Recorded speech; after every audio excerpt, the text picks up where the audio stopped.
오늘 이 아침 우리가 함께 묵상할 말씀은 요한복음 18장 1절에서 11절까지의 말씀입니다. 좀 길지만 우리 함께 읽고 오늘 우리에게 주신 하나님의 말씀의 은혜를 함께 나누도록 하겠습니다. 예수께서 이 말씀을 하신 뒤에 제자들과 함께 기드론 골짜기 건너편으로 가셨다. 거기에는 동산이 하나 있었는데 예수와 그 제자들이 거기에 들어가셨다. 예수가 그 제자들과 함께 거기서 여러 번 모이셨으므로 예수를 넘겨줄 유다도 그곳을 알고 있었다. 유다는 로마 군대 병정들과 제사장들과 바리새파 사람들이 보낸 성전 경비병들을 데리고 그리로 갔다. 그들은 등불과 횃불과 무기를 들고 있었다. 예수께서는 자기에게 닥쳐올 일을 모두 아시고 앞으로 나서서 그들에게 물으셨다. 너희는 누구를 찾느냐? 그들이 대답하였다. 나사렛 사람 예수요. 예수께서 그들에게 말씀하셨다. 내가 그 사람이다. 예수를 넘겨줄 유다도 그들과 함께 서 있었다. 예수께서 그들에게 내가 그 사람이다 하고 말씀하시니 그들은 뒤로 물러나서 땅에 쓰러졌다. 다시 예수께서 그들에게 물으셨다. 너희는 누구를 찾느냐? 그들이 대답하였다. 나사렛 사람 예수요. 예수께서 말씀하셨다. 내가 그 사람이라고 너희에게 이미 말하였다. 너희가 나를 찾거든 이 사람들은 물러가게 하여라. 이렇게 말씀하신 것은 예수께서 전에 아버지께서 나에게 주신 사람을 나는 한 사람도 잃지 않았습니다 하신 그 말씀을 이루게 하시려는 것이었다. 시몬 베드로가 칼을 가지고 있었는데 그는 그것을 빼어 대제사장의 종을 쳐서 오른쪽 귀를 잘라버렸다. 그 종의 이름은 말고였다. 그때 예수께서 베드로에게 말씀하셨다. 그 칼을 칼집에 꽂아라. 아버지께서 나에게 주신 이 잔을 내가 어찌 마시지 않겠느냐. 아멘. 오늘 본문은 예수님의 체포 장면입니다. 그런데 이 체포 장면이 특이합니다. 로마 장병들이 예수님이 계신 곳에 갑자기 들이닥쳐 예수님을 끌고 가는 그런 모습이 아니기 때문입니다. 이미 예수님께서는 자신에게 닥쳐올 일을 모두 아셨죠. 그리고 그들에게 누구를 찾는지 먼저 물으시고 그들에게 내가 너희가 찾는 바로 그 사람이라고 말씀하십니다. 그런데 참 흥미로운 것은 내가 그 사람이다 라고 말하셨을 때 로마 장병들이 곧바로 예수님을 포박하고 끌고 갔으면 되었을 텐데 그러지 않았다는 겁니다. 3번이나 예수님께서 너희가 찾는 사람이 바로 나라고 그렇게 말씀하십니다. 이런 말씀들을 통해 우리는 예수님께서 정말 스스로 붙잡히셨다는 것을 알게 됩니다. 기꺼이 성부 하나님께서 주신 십자가의 잔을 붙잡으신 것이죠. 어쩔 수 없이 순종하신 것이 아니라 기꺼이 순종하신 겁니다. 어떻게 이런 선택을 하실 수 있으셨을까? 땀방울이 핏방울처럼 보일 정도로 기도하면 눈앞에 닥친 십자가의 끔찍한 고통과 고난을 극복할 수 있는 능력을 얻을 수 있는 것일까요? 아닙니다. 오늘 말씀을 보면 예수님께서 이렇게 기꺼이 순종하실 수 있으셨던 이유가 오롯이 사랑 때문이었다는 것을 우리가 알게 됩니다. 하나님을 향한 사랑과 우리를 향하신 사랑 때문이셨다는 것이 오늘 말씀에 잘 나타나 있습니다. 8절과 11절의 말씀인데요. 내가 그 사람이라고 너희에게 이미 말하였다. 너희가 나를 찾거든 이 사람들은 물러가게 하여라. 또 그 칼을 칼집에 꽂아라. 아버지께서 나에게 주신 이 잔을 내가 어찌 마시지 않겠느냐. 이 두 말씀 속에서 우리는 예수님께서 아버지와 그리고 아버지께서 주신 사람들을 향한 바로 그 사랑 때문에 기꺼이 순종하셨다는 것을 생각해 보게 되는 겁니다. 먼저 11절 말씀을 보면 예수님께서 아버지께서 주신 잔을 어떻게 마시지 않겠느냐고 말씀을 하시는데요. 베드로가 이 말씀 전에 칼을 빼어들어서 대제사장의 종 말고의 오른쪽 귀를 잘라버립니다. 베드로는 자기 딴에 예수님께서 십자가로 가시는 것을 막아보려고 한 것이겠죠.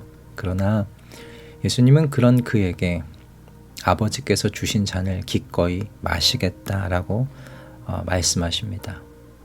아버지를 사랑하기에 아버지의 뜻이라면 아무리 고통스러워도 기꺼이 순종하시겠다는 겁니다.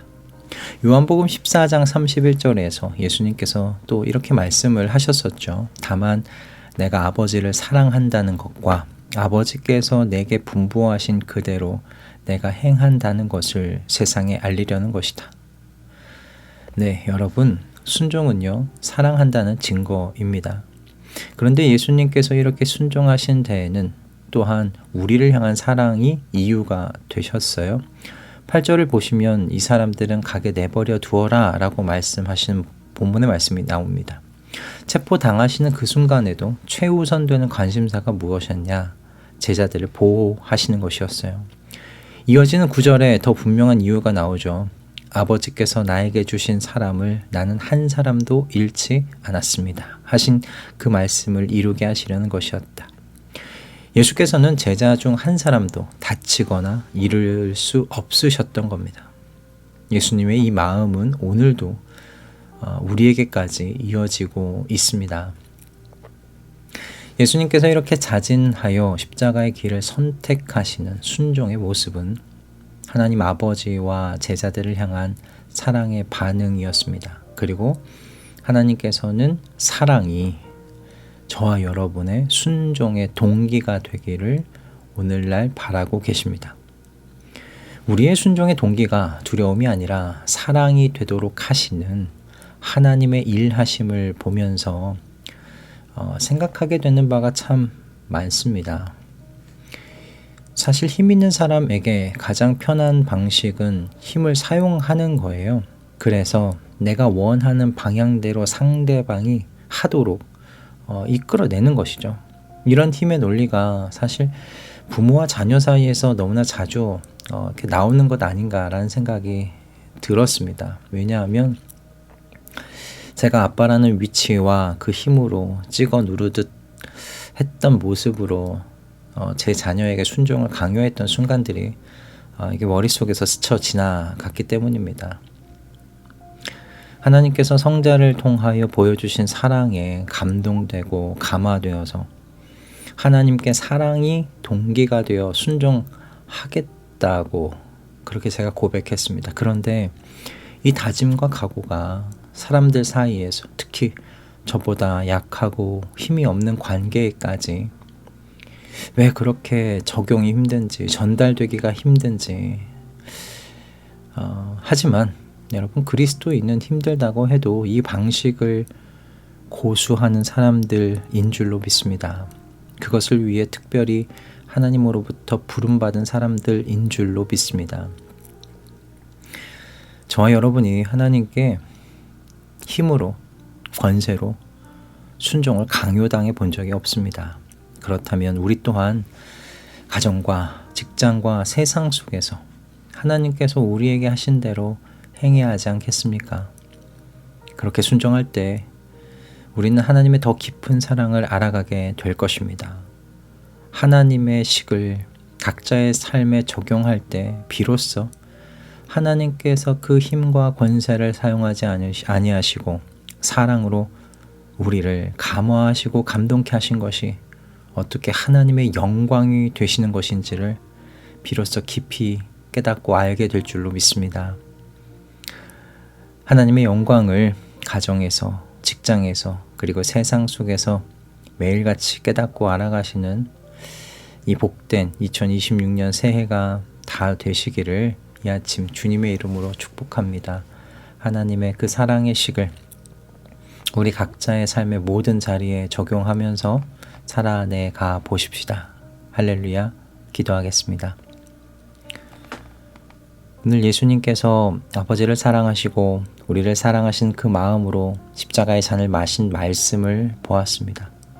그리고 이 말씀을 통하여 저희가 하나님의 힘과 권세에 눌려 억지로 순종한 적이 없었다는 것을 알게 되었습니다.